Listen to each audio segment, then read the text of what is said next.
kif wasalt għall-konklużjoni li dan ma kienx qtil ibbażat fuq is-sess u effettivament femiċidju?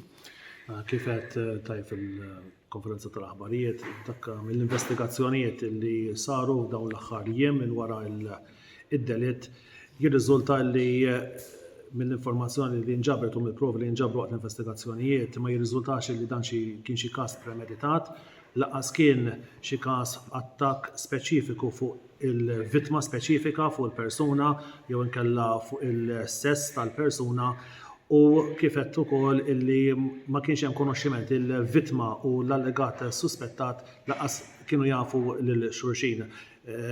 Ma kienx premeditat dan il-każ. U x'kienu dak il-provi li iwrew li ma kienx jiddetermina mis-sess tal-persuna? Domanda sa xi nwiġibielek peress li hemm għaddejjin investigazzjonijiet u hemm inkjesta wkoll maġisterjali, kull informazzjoni, kull dettalji sa joħorġu waqt il-proċess li ħassir fil-qorti meta l-allegat suspettat se jkun qed jitressaq illum stess għal ħabta tas-6:30. Grazzi ħafna.